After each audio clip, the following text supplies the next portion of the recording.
I'm diving deep into a significant moment in Zimbabwe's political landscape, the 2024 elections and the Southern African Development Community's SADC unprecedented critique.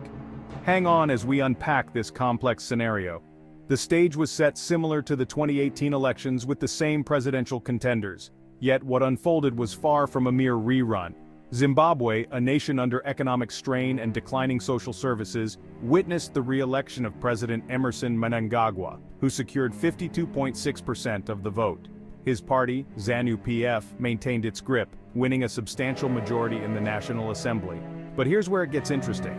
The European Union and the Carter Center were expected to critique, but Mnangagwa's administration only welcomed observers from friendly nations, setting a strict boundary on their roles.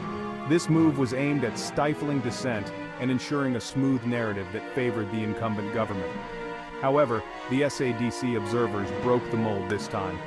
Led by former Zambian Vice President Nevers Mumba, they issued a bold statement declaring that the elections fell short of constitutional and electoral standards.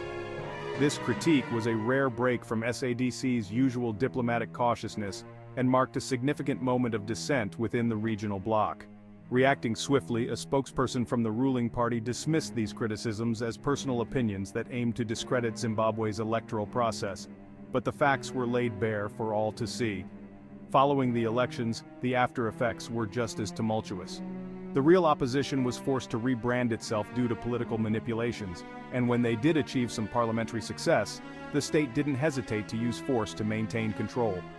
Riot police were deployed to oust opposition members from the parliament under dubious claims.